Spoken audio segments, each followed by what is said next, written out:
Adobe ইলাস্ট্রেটরে ভেক্টরে কাজ করতে হলে অবশ্যই আপনার এখানে যে শেপ টুলগুলো রয়েছে, বিশেষ করে রেক্টেঙ্গুলার টুল, রাউন্ডার, রেক্টেঙ্গুলার এবং ইলিপস, পলিগন, স্টার এগুলোর ব্যবহার করতে হবে এবং সবাই কম বেশি জানেন যারা অ্যাডোব ফটোশপ ব্যবহার করে থাকেন। এখানে নর্মালি রেক্টেঙ্গুলার মাধ্যমে আপনি একটি রেক্টেঙ্গুলার শেপ তৈরি করতে পারেন এবং যদি এটি শিফট চেপে আপনি তৈরি করেন তাহলে অ্যাসপেক্ট রেশিও সমান হবে, বড় এবং ছোট হবে। যদি আপনি অল্টার চেপে ধরেন তাহলে এখান থেকে সেন্টার পয়েন্ট থেকে আপনার বড় ছোট অনুপাতে আপনি তৈরি করতে পারেন এবং অল্টার শিফট চেপে আপনি সমানভাবে অ্যাসপেক্ট রেশিও বুঝিয়ে সেন্টার থেকে বড় ছোট করতে পারেন। নর্মালি ফ্রি হ্যান্ডে আপনি যে কোনো ধরনের শেপ এভাবে অঙ্কন করতে পারেন। অনেকে হয়তো অনেক টাইটেলের ক্ষেত্রে এভাবে তৈরি করে থাকেন, আবার অনেকে এভাবে ক্লিক করে আপনি ওয়াইড 400 এবং হাইট আপনার 100 দিয়ে আপনি একটি হেডার তৈরি করতে পারেন। এবং নো ম্যাটার যে আপনি এটি কোথায় রেখেছেন, কীভাবে রেখেছেন, জাস্ট আপনি অবজেক্টকে তৈরি করলেন এবং এটিকে আপনি একটি আর্টওয়ার্ক হিসেবে এক্সপোর্ট করতে পারবেন। বক্স যদি স্কোয়ার করতে হয় তাহলে অবশ্যই ওয়াইড এবং হাইট সেম রাখতে হবে।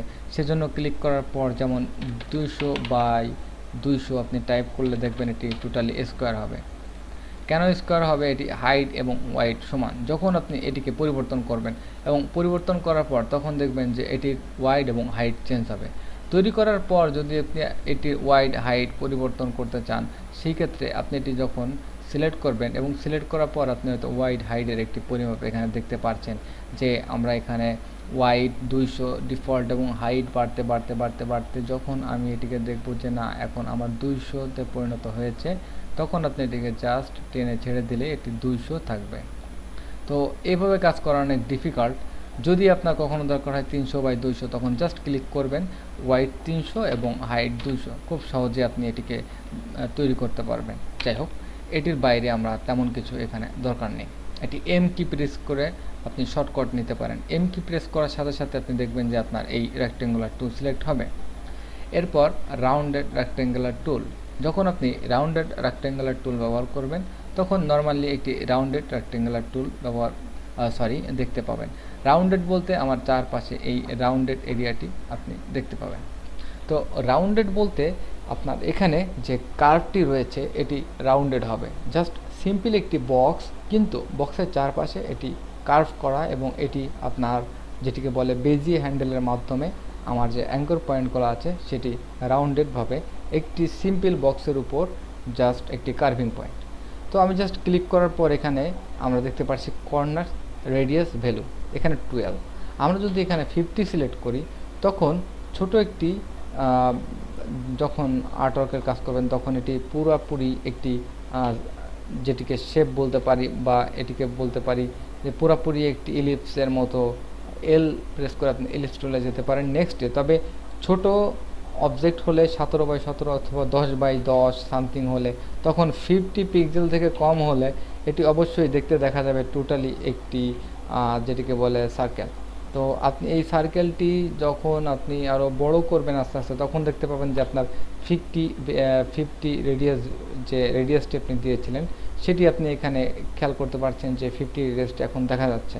তো আপনি এখান থেকে জাস্ট ক্লিক করার পর এটিকে জাস্ট 10 সিলেক্ট করতে পারেন এবং 10 সিলেক্ট করার পর আপনি এখন তৈরি করবেন। এখন অবশ্যই ছোট ধরনের কোনো অবজেক্ট ক্রিয়েট করলে আপনি দেখতে পাবেন। তবে অনেক ছোটোর ক্ষেত্রে আপনার রেডিয়াস এখানে কমিয়ে দিতে হবে, যেমন 2 অথবা 4 দেওয়ার পর যখন আপনি ছোট ধরনের অবজেক্ট তৈরি করবেন তখন দেখতে পাবেন যে এর যে অবজেক্টের রাউন্ডেড কর্নারগুলো ম্যাচ করেছে।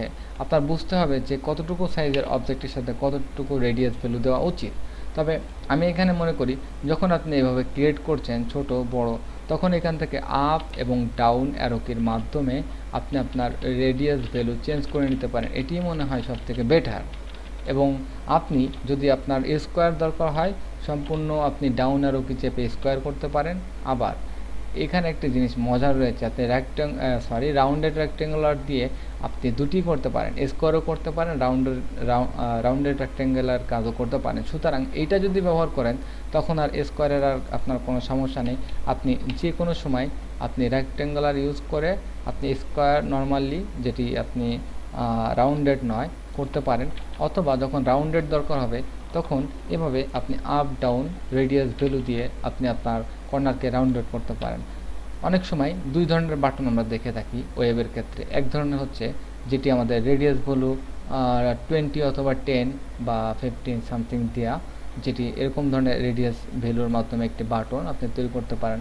অপরটি হচ্ছে আপনি যখন ক্রিয়েট করবেন তখন আপনার রেডিয়াস ভ্যালু কমিয়ে দিয়ে জাস্ট স্কোয়ার করে দেখবেন যে দুটি বাটন ঠিক দুটি স্টাইলে কিভাবে অ্যাপ্লাই দিলে আপনার ওয়েব ডিজাইন বা বাটনের যে স্টাইলটি সুন্দরভাবে ম্যাচ করানো যায় সেটা নিয়ে আপনি এখানে জাস্ট মডিফাই করতে পারবেন আপ এবং ডাউন অ্যারো কি। মনে রাখবেন আপনি এখানে যতগুলা অবজেক্ট ক্রিয়েট করার দরকার সবগুলো যদি শিফট চেপে করেন তাহলে সেম অ্যাসপেক্ট রেশিওতে করতে পারেন, তবে যখন বাটন তৈরি করবেন তখন অনেক সময় স্পেশালি কোনো ভ্যালু দিতে পারেন, যেমন ওয়াইড ভ্যালু 200 এবং এখানে হাইটের ক্ষেত্রে আপনি এখানে হয়তো 25 এবং ওকে প্রেস করার পর দেখবেন যে কত সাইজ আসে। তারপর আপনি এখান থেকে যে কোনো একটি কর্নার সিলেক্ট করে এভাবে ছোট বড় করে আপনি আপনার বাটনের সাইজ পরিবর্তন করতে পারেন। তো ধন্যবাদ। আমরা দেখলাম যে কিভাবে সিম্পল একটি শেপ তৈরি করা যায় এবং কতভাবে আমাদের শেপকে মডিফাই করা যায়।